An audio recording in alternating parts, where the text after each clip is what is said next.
Bom, semana começando quentíssima, né? Com muitas notícias. Temos essa pesquisa Quest que acaba de sair, mostrando o Lula com vantagem em todos os possíveis cenários, né? Candidatos da oposição na disputa para a presidência da República em 2026.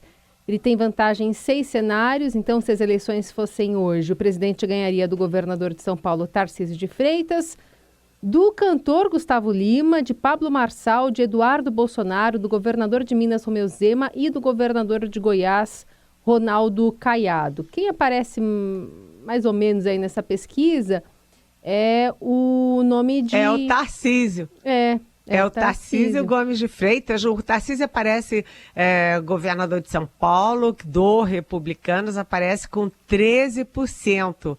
É quem aparece melhorzinho. O Lula chega a 30%, o Tarcísio a 13%. Agora, a surpresa dessa pesquisa, apesar aí da fala do Kassab dizendo que o Lula perderia a eleição se fosse hoje, a surpresa não ficou pelo lado do Lula, que continua sendo o líder das pesquisas, mas ficou sim do outro lado, da oposição.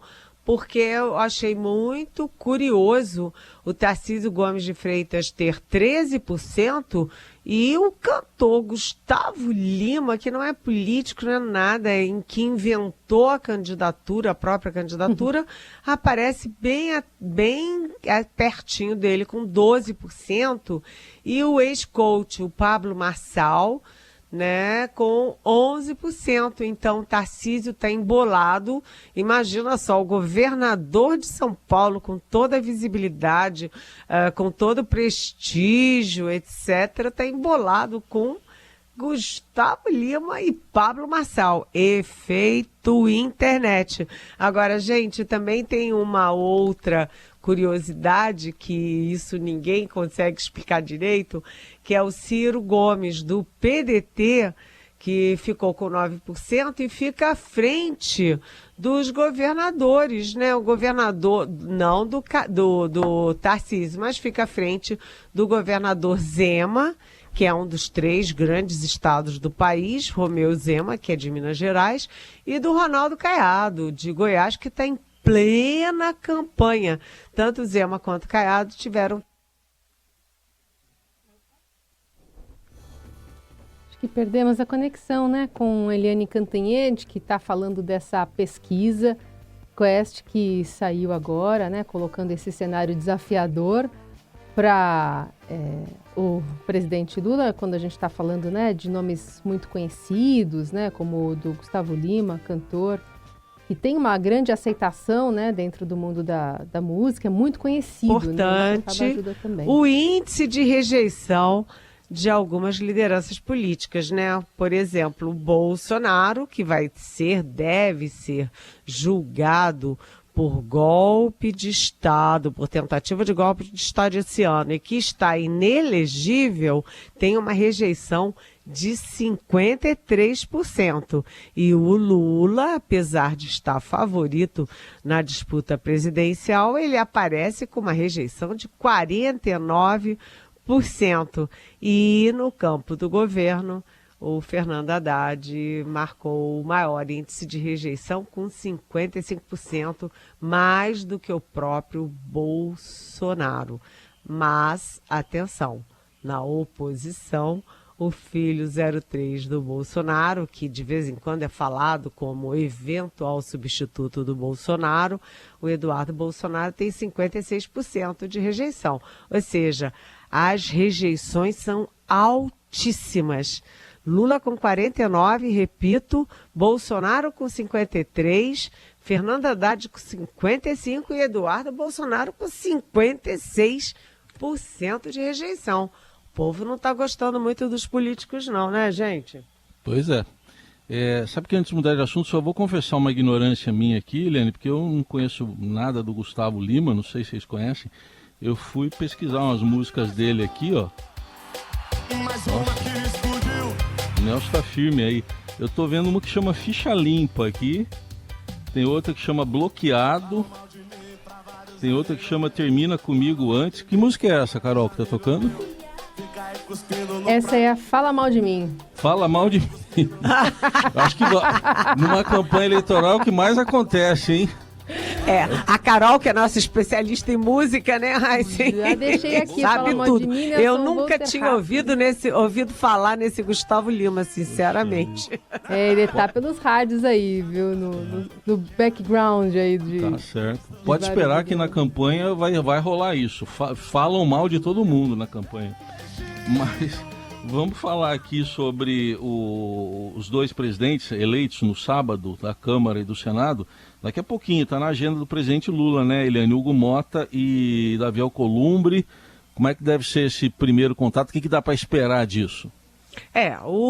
Quando a gente vê a posse, né, de sábado, não teve surpresa, né? O Davi Alcolumbre foi eleito, aliás, com a segunda maior votação da história no Senado. O Hugo Motta foi eleito, ele tinha apoio de 16 partidos, foi eleito com a maior tranquilidade, ele teve apoio os dois tiveram apoio do PT ao PL. Aí inclusive, eu vou até contar aqui para vocês em família, que eu recebo mensagens por WhatsApp, por e-mail e tal, me perguntando, de ouvintes, de leitores, telespectadores me perguntando, vem cá. A gente está com a conexão instável aqui com a Eliane Cantanhede, que estava falando, né, um pouco sobre esse panorama da eleição lá na Câmara e no Senado. A gente está de volta com a Eliane Cantanhede, que estava começando a falar, sobre o desenho, né, para esse cenário na Câmara e no Senado. Você falava sobre as pessoas que estavam te mandando mensagens perguntando o quê? As pessoas me perguntam como é possível, né, você ter 16 partidos e um apoio tanto ao Alcolumbre quanto ao Hugo Motta, do PL do Bolsonaro até o PT do Lula. Como isso é possível? Aí eu tenho que explicar que a dinâmica, né, do Congresso, a lógica interna das eleições dentro do Congresso, não é uma lógica do oposição, governo, Bolsonaro, Lula. É uma lógica interna, né? Quem vai ter direito a cargos importantes nas mesas diretoras, nas comissões temáticas, enfim, como é que é o equilíbrio entre eles nessa hora? Não tem oposição em governo. Todo mundo conversa com todo mundo e também conta a personalidade de quem está disputando, né? O Davi Alcolumbre, por exemplo, já tem uma liderança notável no Senado há muito tempo, mesmo durante os 2 anos de presidência do Rodrigo Pacheco. E lá na Câmara, o Hugo Motta, apesar de ter sido o deputado mais jovem eleito na história, ele foi eleito deputado com 21 anos, o mais jovem da história da Câmara. E ele tem 35 anos, é muito jovem, mas ele tem padrinhos fortes. Por exemplo, o próprio Arthur Lira. O Arthur Lira é o Davi Alcolumbre da Câmara, né? O Arthur Lira tem grande comando sobre a Câmara, ele apadrinhou o Hugo Motta e, portanto, ele terá muita importância, muita relevância nesses próximos 2 anos também, e deve fazer a mesma coisa que o Davi Alcolumbre fez no Senado, né? Ele mantém a importância durante 2 anos e daqui a 2 anos disputa novamente a presidência da Câmara. O que acontece agora na Câmara e no Senado é uma inversão. O Lira era muito forte na Câmara, agora o Davi Alcolumbre é que é muito forte no Senado. E no Senado o Rodrigo Pacheco dependia muito do Davi Alcolumbre e agora na Câmara o Hugo Motta vai depender muito do Arthur Lira. Lembrando que no impeachment da Dilma, o Hugo Motta teve ali na linha de frente pró-impeachment, era aliado do Eduardo Cunha, que abriu o impeachment da Dilma, mas o Hugo Motta teve o apoio do presidente Lula. Os dois vão hoje, o Alcolumbre e o Lula, e o Motta vão conversar com Lula, agora daqui a pouquinho, às 10 horas, e vai estar por trás ali a relação entre os três poderes, as pautas de interesse do governo. Acho improvável, mas não impossível, que até deem ali uma pinceladinha sobre a reforma ministerial. Mas vamos ver, é uma conversa mais formal, um cafezinho, abracinho, parabéns, tapinha nas costas, mas sempre é um começo, né? Sim, sim. Eliane, falando em interesses, um interesse que já vem de algum tempo lá na Câmara e no Senado é a questão das emendas parlamentares. Tem embates aí constantes envolvendo o Congresso, o governo, o Supremo. Agora, os dois personagens aí que você citou, tanto o Mota quanto o Alcolumbre, eles têm histórico nesse assunto de emendas sem transparência, né, Helene? Pois é, tá vendo, Carol, como esse Heisen é fofoqueiro? Olha só, lá vamos nós contar aqui para os nossos ouvintes da Rádio Eldorado que o nosso Estadão, o nosso jornal O Estado de São Paulo, grande Estadão, descobriu em 2021 uma planilha secreta com o orçamento secreto, e não é que o Alcolumbre, que é conhecido como o pai do orçamento secreto, ou um dos pais do orçamento secreto, o Alcolumbre é uma das estrelas também das planilhas, né? Ele garantiu 277 milhões em emendas do Ministério do Desenvolvimento Regional em 2021, e criou um mistério, jogou um mistério no ar. Por que que um senador do Amapá, lá no extremo norte, destina 10 milhões em emendas parlamentares para compras e obras fora do seu estado? Por exemplo, né, o Alcolumbre destinou verbas, 2 milhões... Não, eu não sei exatamente. Ele simplesmente destinou emendas parlamentares para a compra de tratores no Paraná. Aliás, tratores que foram superfaturados. Bem, o Paraná fica a 2.500 quilômetros, mais ou menos, do Amapá. Então, por que que o Alcolumbre foi se meter com um trator no Paraná? Bem, e o Hugo Mota? Bem, o Hugo Mota, o pai do Hugo Mota, Nabor Vanderlei, era e continua sendo prefeito de uma cidade da Paraíba, a cidade de Patos, né? E em 2021 ele já era prefeito de Patos, e o filho dele, agora presidente da Câmara, Hugo Mota, destinou emendas parlamentares de quase 5 milhões de reais para a cidade onde o pai é prefeito. E aí a Polícia Federal fez uma operação de investigação lá em Patos, porque esses recursos dessas emendas estavam em obras suspeitas. Bem, nem o Hugo Mota, nem o pai dele são investigados diretamente, mas as emendas que são investigadas foram feitas pelo Hugo Mota. Por que que isso é importante, gente? Atenção, porque o Flávio Dino, ministro do Supremo, está de olho, investigando, né? Ou seja, o Supremo investiga, a Polícia Federal está investigando também desvios e corrupção nessas emendas parlamentares, que chegaram a 50 bilhões de reais em 2024. E os dois, né, tem que ficar aí de barbas de molho, o Alcolumbre e o Hugo Mota.